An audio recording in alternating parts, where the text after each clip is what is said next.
And now, the time fight fans all across the globe have been waiting for. It's the main card with your man, The Voice. As always, in the opposite corner, my mano y mano, my verbal sparring partner, Philly's finest, with the special Philly's fitted on. Maybe fitted, maybe not, I don't know, but with his special Philly hat on, Wildress Ruff. I'm here. Yes, I got the little nice little joint here for you. You know what I'm saying? Do your thing. It looks like a Marlins hat, but I didn't think the Marlins moved to Philadelphia. Nah. So it's not a fitted, but it is it's a new era joint. It's a special edition. You know what I'm saying? You can see that there. Okay, all right. I see. Yeah, showing love to the city and whatnot. I had to do a new one for the new year because it's smoke o'clock. And it's the first smoke o'clock of the new year. Welcome to the main card. It's your man Wildress. As you see, my the GOAT here, the man, the myth, the legend, the man with his own hat. He got his own hat on today. I mean, no, this that city. You know, we talked about that. You know, best franchise in all of MLS. Yeah, I doubt it. But it's Mr. Lou himself, The Voice. We back, ready to give y'all that smoke, ready to give y'all the best and everything in combat sports and professional wrestling. You know this what we do, this what we here for. We're excited to see y'all, excited to be back. We got an amazing show today, man. We got something special for y'all. It's going to be a recap day. And we also got The Voice getting his Siskel and Ebert on and telling us about the amazing Claressa Shields movie, The Fire Inside, that debuted over Christmas. So, now let's just get into it. Boys, you ready? Yes, sir. Let's go. So recently, Claressa Shields just dropped a movie. It's a biographical movie, The Fire Inside, featuring Ryan Destiny in the title role as Claressa Shields, and Academy Award nominee Brian Tyree Henry. Many of you know him from ATL, from Atlanta. And from Brian's done a lot. An amazing movie. So, Voice, I know we talked about it a little bit before the show. But you had some interesting thoughts on the movie. So far, it's received 94% as far as people's enjoyment of it. A 7.3 out of 10 from IMDb. Voice, what did you think of the movie? The movie was very educational. It showed a lot of good information, things that you may or may not have known about Claressa Shields.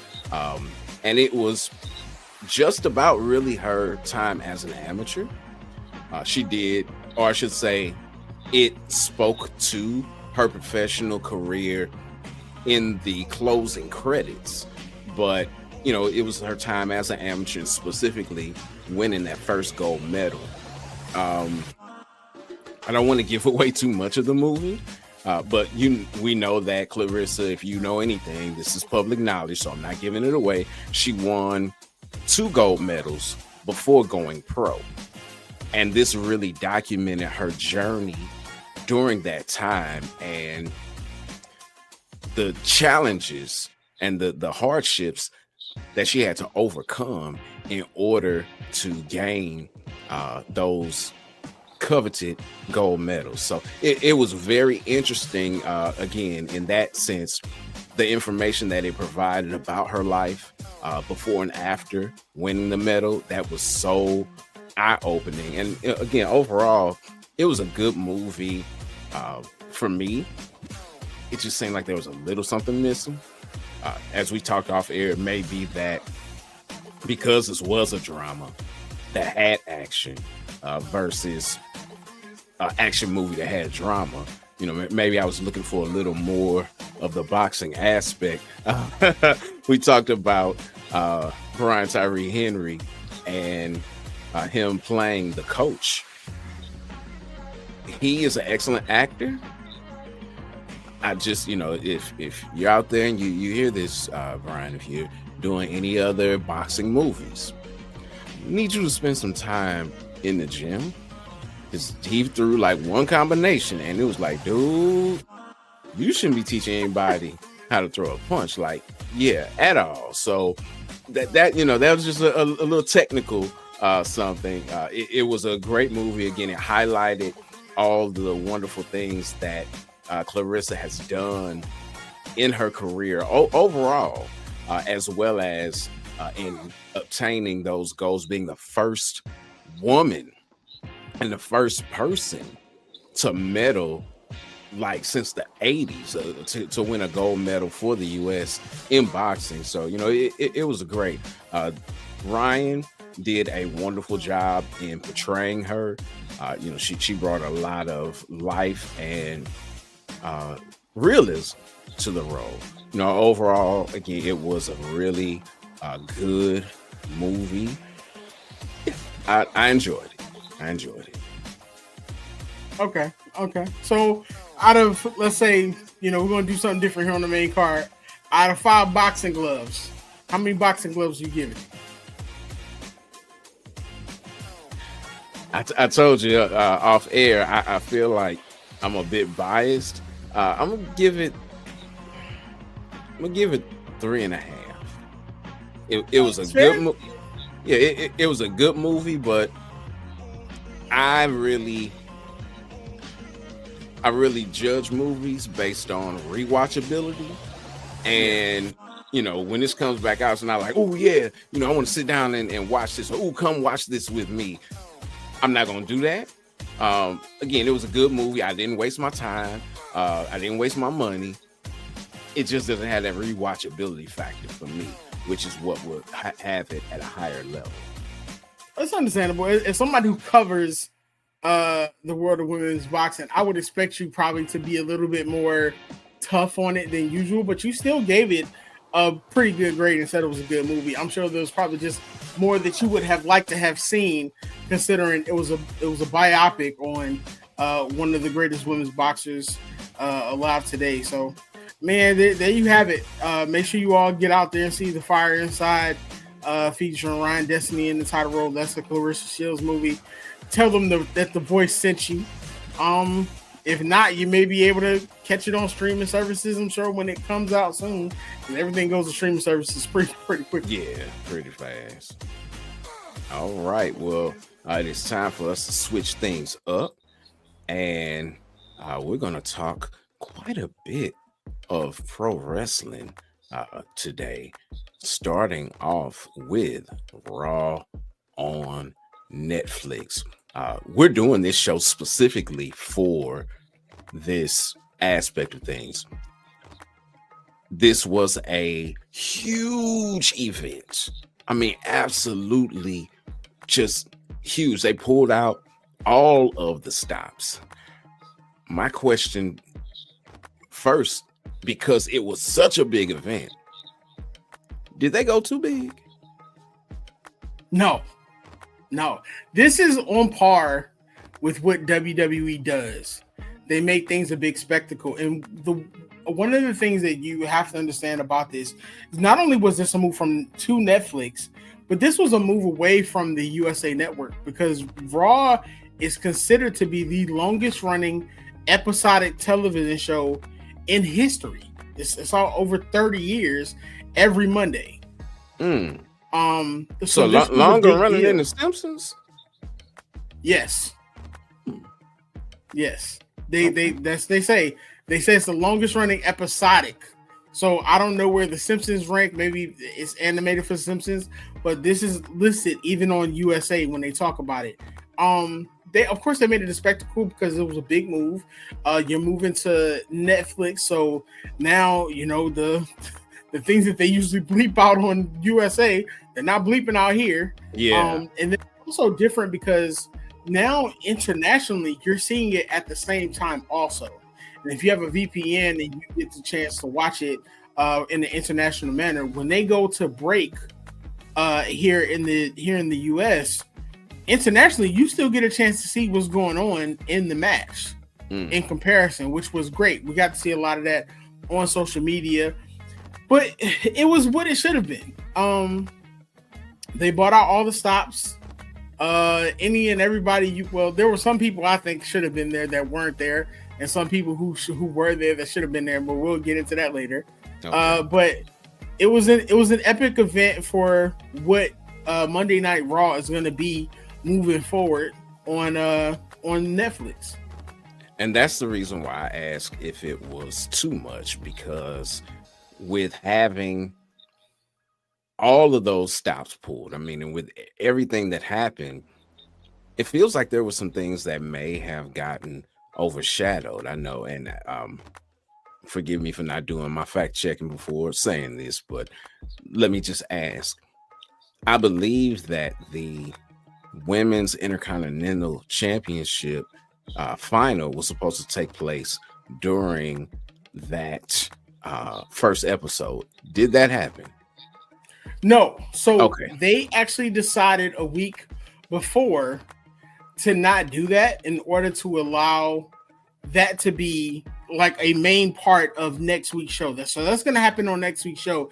Next week's show is actually just as big also, because you got a street fight between Damian Priest and Finn Balor, which is going to be main eventing that also. So it's just one of those things. And Triple H spoke to that during the post show, where he stated that, you know, it's going to be a balance of giving you the same feeling that you had this week, but being able to spread it out, because you're not going to be 100%, you know, flash every week, because you want to balance it out for the fans.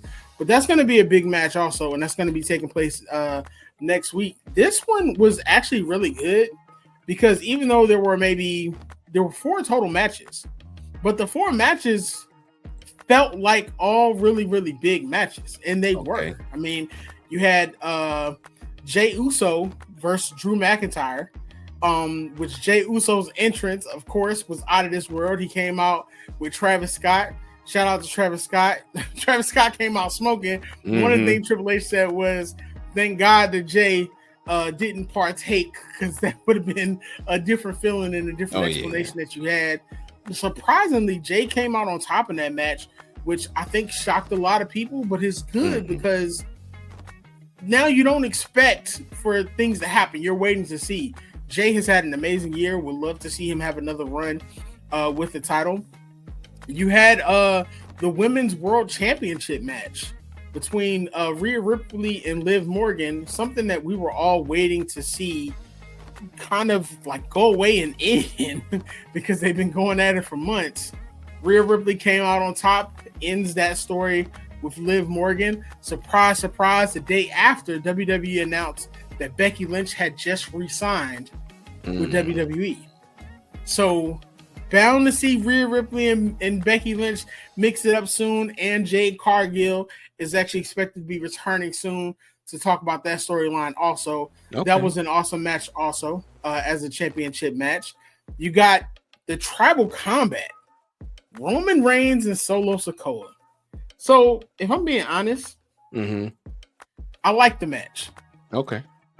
However, I was expecting more with The Rock being back in the ring. Of course, Roman Reigns got his Ula Fala back. It didn't come without interference. You saw Kevin Owens come in and stun him. You saw Cody Rhodes come in and attack Kevin Owens. That story is continuing. We saw Jacob Fatu and Tama Tonga come out. Then we saw Jey Uso and Sami Zayn come out. So it'll be interesting to see where that bloodline story goes and where the new bloodline and the old bloodline go, because we're on the road to WrestleMania. But of course, you have Royal Rumble coming up, so you never know what happens. But I think myself and a lot of other people expected to see more fireworks between The Rock and Roman. We didn't get that, but it feels like The Rock is playing some type of game here. I don't know. I got some questions about that, because a lot of talk right after was, okay, we're not going to see Rock and Roman at WrestleMania. Like, that's out now. You know, the way that things happen, that, you know, they're not going to wrestle. You know, the 3 fingers up meant little to nothing, at least based on the way that things played out, which I think may also lead to part of your feeling that it didn't have the oomph that it needed, because that was somewhat of a letdown. I think because this was the first Netflix move, and The Rock is such a big part of TKO and that board. I think he was there in more of a capacity as a kickoff, because even when he showed up the next night on NXT, he mentions what people were saying, that like, listen, this was lackluster. What happened? He's like, listen, just take the ride, just ride with me. I do feel like we're still gonna get Rock versus Roman. I just don't think we're gonna get it in the manner that we believe that we're gonna get it. So I think that that's gonna be interesting to see, as far as how that happens and what happens with that. Only because of the simple fact that Rock is known to just kind of be like, hey, like, this is what it is, this is what it's not. So like, let's make it happen. Okay. So, that's going to be interesting to see how that plays out. Okay. One other match of note was CM Punk's victory, but that seemed like it had a little bit of controversy as well. It ain't done. CM Punk and Seth Rollins are just beginning. As we go on the road to WrestleMania, I think we're still going to see that. The good thing about this time period, boys, is with Royal Rumble, WrestleMania, the Elimination Chamber coming up, there's an opportunity for so many storylines to intertwine that it's kind of like you get to a peak. It's like riding on a roller coaster. Mm-hmm. You're going up, so now we're up at the top, and now we're about to go down so that we can get to the big payoff. They had an amazing match on Monday. They had a great opportunity to tell a really, really great story. We saw how that played out. We saw CM Punk's response at the end about everything he's coming for. We can't forget that Paul Heyman owes CM Punk a favor. Mm-hmm. So we know somehow CM Punk and Roman Reigns are gonna be involved in some form or some fashion, which is gonna happen. I think what's interesting is that I think fans are so concerned with believing that, it's over, it's not gonna work out. You got to pay attention to the small nuances of everything. Mm-hmm. It was a great match, but I don't think this is over by a long shot. And I think, in essence, we're going to see something happen between Drew McIntyre, Kevin Owens, and Seth Rollins against all those baby faces, the Bloodline, CM Punk, and even Cody Rhodes. Okay. So we're not done yet. And then, of course, you had, John Cena showing up, and mm-hmm. John Cena speaking about this being the last time, and him saying that he's going to work that full-time schedule going into this last year. Of course, John Cena has an opportunity to become the 17-time world champion, breaking Ric Flair's record, which is something that he wants to do. But then, of course, he's putting it out there for the Royal Rumble. He's putting it out there for everything else.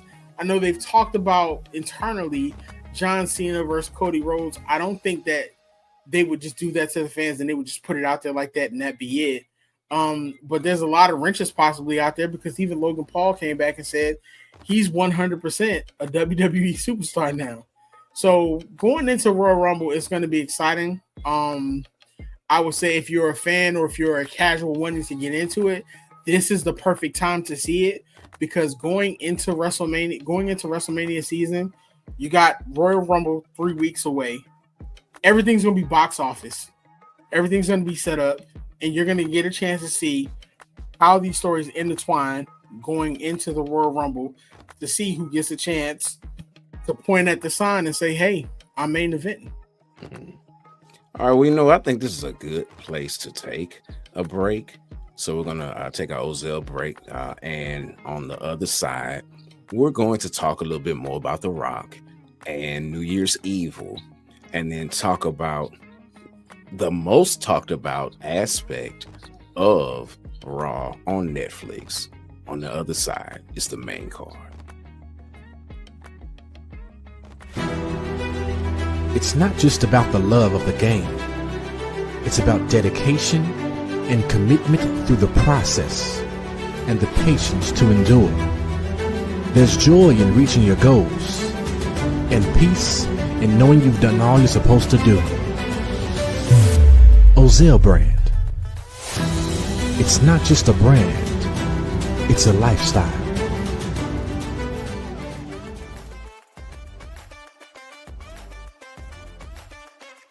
We're back. And of course, support and salute to Ozell. Support Ozell, I meant to say, and salute to them for all they do. Like you said, The Rock came out more so in an executive fashion on this episode. Not as much of a character or a talent as much as an executive. Really in the vein of McMahon when he wasn't tangling with The Rock not The Rock, but Stone Cold back in the day. Mm-hmm. The very next day, shows up on the CW with New Year's Evil, NXT's kickoff there. Talk a bit about what took place at New Year's Eve. New Year's Eve was interesting. I don't know if a lot of people know, but The Rock's daughter, Ava, is actually the GM of the show. And one thing I think a lot of people were trying to figure out was, were they going to get a chance to be on camera together? Which they were, which was a surprise. It was really dope to see. That was a small part. It was basically The Rock coming out at the end of the show because they had at NXT, they had all the bigwigs there. They had the people from TKO, Nick Khan was there, Triple H was there. I believe some people from Netflix were there also because it was actually right down the street from Monday's event also. But New Year's Eve was great. I think the one thing they talk about with Raw, and The Rock talked about it during the show, is you have to be at the Netflix show. You want to be at the NXT show. The NXT shows are literally for almost probably the diehard, the indie fans, because this is the place where many of your favorite indie fans come in, where they start out. This is the place where characters are not only created, but they're pushed to see everything that they can present. And it's really more interactive with the fans than anywhere else. This was a deep card also. On this card, you had 5 matches. Okay, well, let me talk about those matches. Okay, we're gonna end with the one that we talked about a bit off air, but you had the NXT Heritage Cup going on. Mm-hmm. You got Fatal Influence with Lexi King and then Lexi King versus Charles Dempsey. You got Tatum Paxley on there. You got Gigi Dolan and Lola Vice. Now hold on, because you gave me some information. I know about Lola Vice, know about her from her time fighting in Bellator.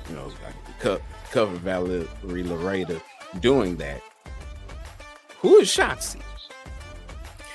Shotzi she's a popular WWE and former NXT wrestler who actually had been hurt. She's really, really popular with the fans. She suffered a ACL injury during the match, and I believe she was actually out for almost 17, 18 months.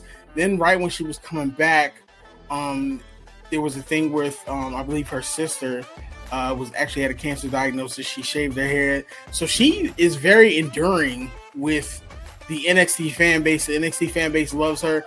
This is like, if you think about your favorite MMA fighter who probably goes under the radar, they're a fan favorite, but they just haven't gotten to where they should be yet. That's what you think of with Shotzi. Okay. She's 100%. She's a spark plug. She comes out. She gives it 110%. She's an amazing performer.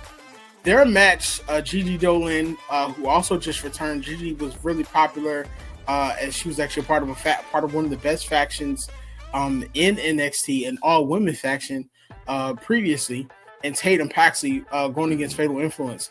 Fatal Influence has been top tier since they've come together. Fatal Influence also has the NXT Women's North American Champion in Fallon Henley. That was a great match to start out with, just to see them go back and forth. Of course, you got a chance to see how everything works out, and it further pushed the storyline because Shotzi ends up pinning Fallon Henley, who's the NXT North American Women's Champion. And then you get the question in the back when Stephanie Vakir won her match to face the NXT North American Women's Champion. So now next week you have a number one contenders match to find out who's going to win, since Shotzi pinned Fallon during that match. So he always ends up finding ways to tie in every match into some kind of storyline or into a new storyline, and I think that's going to be an exciting one to see, because the NXT Women's Division is top tier. I don't care what promotion, whether WWE, SmackDown, Raw, NXT has the best women's division out there, and that includes Lola Vice, who we were talking about, who was included in another match. She was actually involved in that fatal four-way match.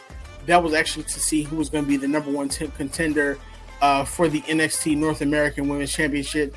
Stephanie Vakir, who is big on the indies, she actually won that match. She defeated Kalani Jordan, returning Cora Jade, and Lola Vice, who we were talking about. That's going to be huge because, you know, Steffi came on the scene around the time of the CW launch, and her and Julia both were big pickups, something that the NXT universe had been talking about for a while. Is that, you know, they came from internationally from various promotions to literally show up there, and they've been literally top tier since showing up. Of course, you had Lexis King versus Charlie Dempsey. If you're not familiar with Lexis King yet, Lexis King is Brian Pillman Jr., the son of the great Brian Pillman. And the storyline with Lexis King has literally been him not wanting to be his father, him wanting to be his own man. And this was his opportunity. He got his first championship with that NXT Heritage Cup. His character development has been amazing to see from when he first started to now. And to ironically see that Lexis King got to work with Charlie Dempsey's father, who, if you don't know, is William Regal. Seeing how this story has come together and how it's been made, it makes the NXT Heritage Cup so much bigger than what people realize it is, because this is like pure like wrestling. This is pure like wrestling, them getting it in. So that was great to see. Shout out to Lexis King for winning his first big major match. Then of course, that NXT Women's Championship match that everybody had been waiting for, Julia versus Roxanne Perez. Roxanne has had a stronghold on that championship. Roxanne has been the top tier woman in that NXT division. She's defeated everyone. They had an amazing match. Of course, you know, you saw Cora come out, but then you saw Julia be able to pull it out and get the win. So now the question is, what's going to happen with Roxanne? Because with Royal Rumble coming around, WrestleMania season, you're going to start to see a lot of call-ups happen. And it may be time that Roxanne Perez, with that loss, gets called up to the main roster to see what she can do. And with so much going on with the main roster now, with, you know, the U.S. Women's Championship and the Intercontinental Championship, excuse me, there's more room and there's more storylines for those women to take part in. So if this was the end for Roxanne Perez, she's probably going to go down as the greatest women's NXT champion of all time outside of Asuka. Okay.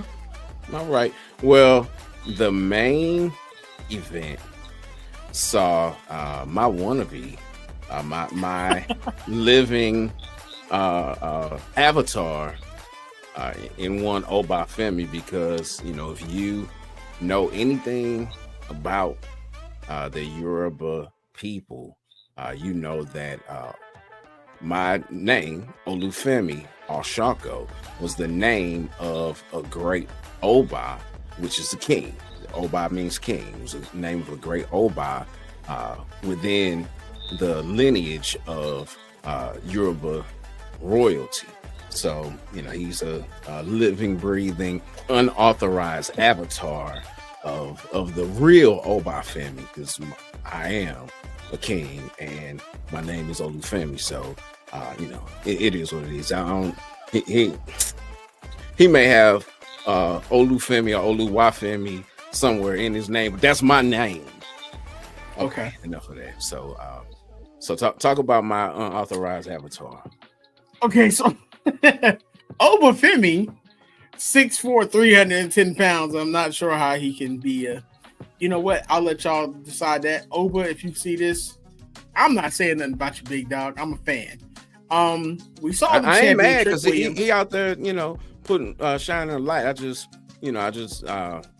didn't know that he knew to big up me like that. Just looking around there's somebody with my whole title and my name. So, but anyway, I digress. Oh, okay, that's how it works out. Okay, well, we have been working up to this for a while. Once Obafemi had lost his NXT North American Championship, we all knew this was bound to happen. It's only a matter of time. Obafemi, if they ever bring back Brock Lesnar, I want to see that match. Obafemi versus Gunther, I want to see that match. I want to see Obafemi versus Roman Reigns. Obafemi is a big boy. And in this match, Trick Williams, who's carried NXT for a while since Ilya and Carmelo were called up. He's been the champion on and off. He's carried this brand. And then Eddie Thorpe, who recently came into the title picture. This was a three-way match. Oba had taken out Eddie Thorpe earlier in the night. So essentially for a while, it was Trick versus Oba until Eddie Thorpe showed up. Eddie showing up is what cost Trick Williams his championship. It was a chair shot to Trick's knee while trying to hit Oba. Oba hit the finisher. We got a brand new champion. And if you know anything about Obafemi and his dominance, it may be a while before we see anyone even come close to taking that NXT championship away from him. With that being said, Trick Williams has done some amazing things as the NXT champion. His build-up, the man that he's become on that roster. I mean, Trick Williams is literally money for NXT. I'm wondering now if we're going to see Trick Williams being called up soon after that loss, or if we're going to get one or two more programs with him before he's finally called up to that main roster. But that was just done to close out. And essentially what happened at New Year's Eve was we saw a reset of NXT. We saw a reset. The top two champions who've been mainstays on the roster both lost to the two upstarts that people have been expecting in both Julia and Obafemi. And they closed out the show, literally showing like, hey, and new NXT champions on both sides. So I think this is a sign of things to come. Shawn Michaels has not let us down. He's continued to present more and more people. He's catapulted more and more people into being main event individuals. And, you still have Ethan Page out there. Ethan Page got a chance to do something with The Rock and Ava earlier in the night. You've got a couple major people out there, but it'll be interesting to see what happens with Trick Williams after this match. And then, of course, The Rock came out, did his spiel, closed out the show. His first time on NXT. The people got what they came to see, and that's NXT's first PLE of the year. All right. Well, with that being their first PLE and de facto first PLE for the company, sounds like they started things off right.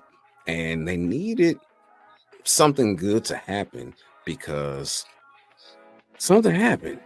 And we got a little video to talk about that. Kevon Stage is a very, very funny comedian. I'm sorry. I'm just playing. It's Kevon Stage. And Kevon Stage is apparently at the first showing of WWE on Netflix, and he's, along with everybody else, booing Hulk Hogan, right? There's a lot of people booing this 71-year-old man. You heard him say, I regret being a Hulkamaniac as a kid. We all were Hulkamaniacs. In the Hulkamaniacs, we've got our priorities in order, brother. Number one, we know who the boss is. That's the big dude up there. And he created the heaven, the earth. As a kid, if you're part of Kevon Stage's, generation, a lot of people were Hulkamaniacs during that time. But after all the racial slurs, and of course, this didn't help. with such a polarizing figure. You know, it didn't help. I don't know how Topanga felt about the situation, but some people felt like this.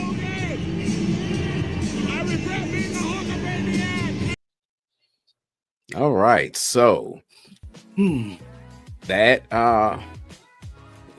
again got more publicity than about anything. Hulk Hogan came as a representative of his company and the partnership with the WWE. I know that, you know, it just seems like a logical thing to do. You have someone who is a legend in wrestling hawking his wares on a wrestling platform. But again, it seems as if he wasn't as well received as he suspected that he would be. We spoke about this a bit off air. You said that, you know, you were surprised that they went with this partnership versus a different partnership. My thought is this: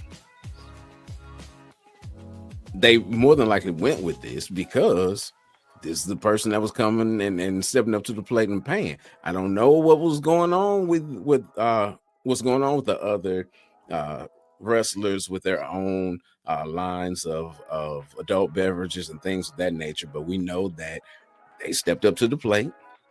They're paying the monies. This is a multi-year contract. My question is, especially with the backlash of the initial launch of this partnership, does it make it the full contract? Me personally, the person we're talking about is Stone Cold. I don't know if they had even talked about doing a deal with Stone Cold's brewery beer. I would have loved to have seen him on that first episode of Raw, considering the fact of what he means to WWE and what he's meant to Monday Night Raw.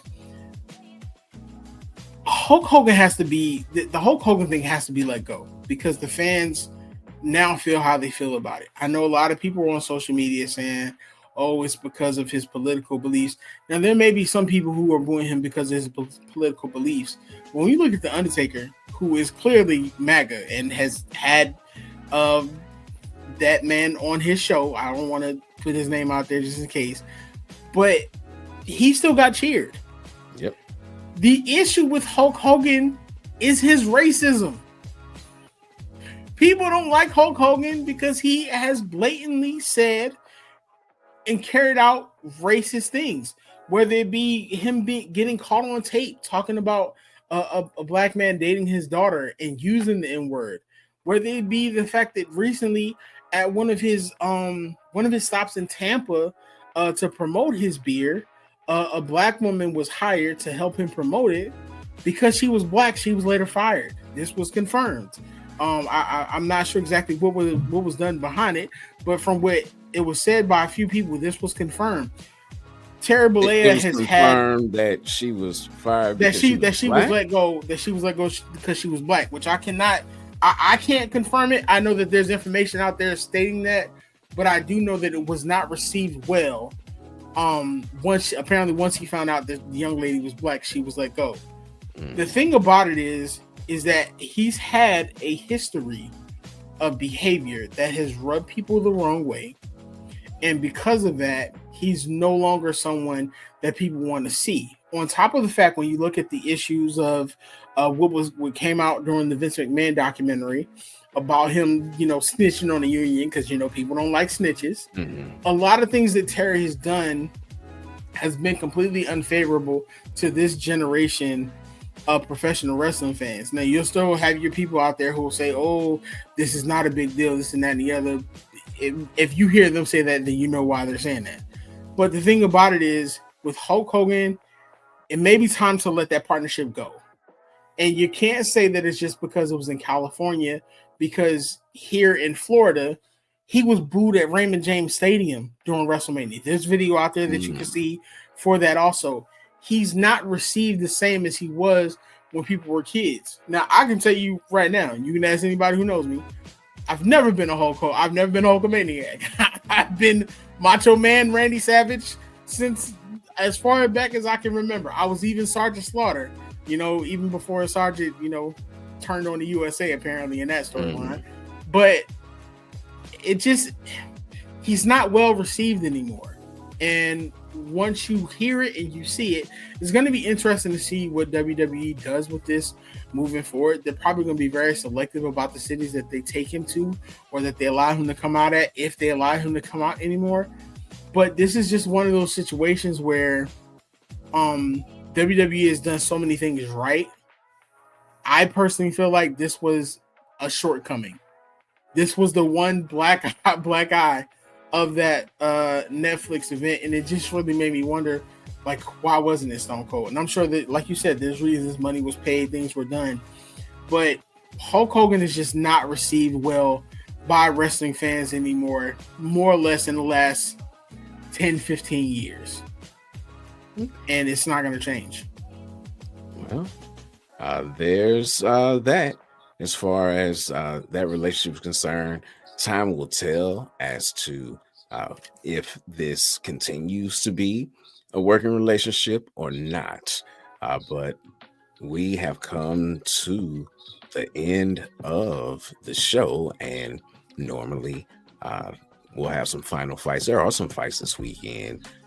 There's a show at the Apex UFC in Vegas 101, headlined by Mackenzie Dern and Amanda Hebos. They will be taking on one another for the second time on that card. You got some decent fights. You got the Action Man, Chris Curtis, taking on Roman Kopylov, and you also have Santiago Ponzinibbio versus Harris. Those are some fights that should have some, or I should say, they have some highlight capabilities. So, we'll see how everything plays out there in Vegas on Saturday.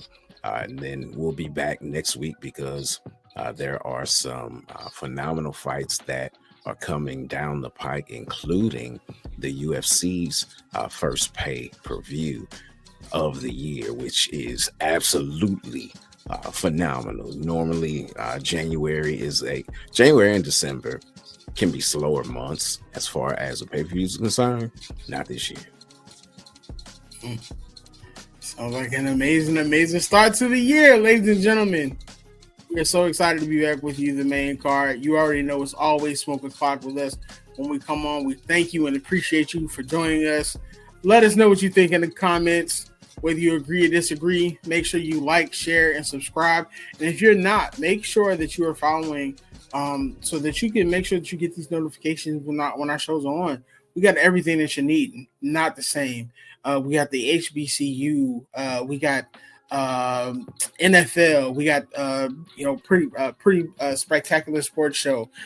Chiefs. The Chiefs, which I'm not a fan of. Shout out to my man Will Smith. Will's done an amazing job with his show. You got 494. I feel like I'm missing something again. Sports Talk with C. Oh yeah, I didn't forget Sports Talk with C. You got Sports Talk with C. You got the V Report. We got everything that you need. Just come out and check us out. Tell us what you think. If you see something that we haven't covered that you want us to talk about, share it in the comments. We're always looking to get better for you all. Make sure that you follow us on social media. And if you can't watch these faces on your YouTube screen, on your favorite podcast, so make sure you hit that like. Make sure you follow. Thank you all for tuning in with us. Boys, take us out. Until next time, fight the good fight. Hey, what's going on, family? It's your boy, Miles Austin. You just watched the show here on the MTMV Sports Network. You want to see more exciting content just like that? Make sure you like, comment, and subscribe to the channel. Just hit the button.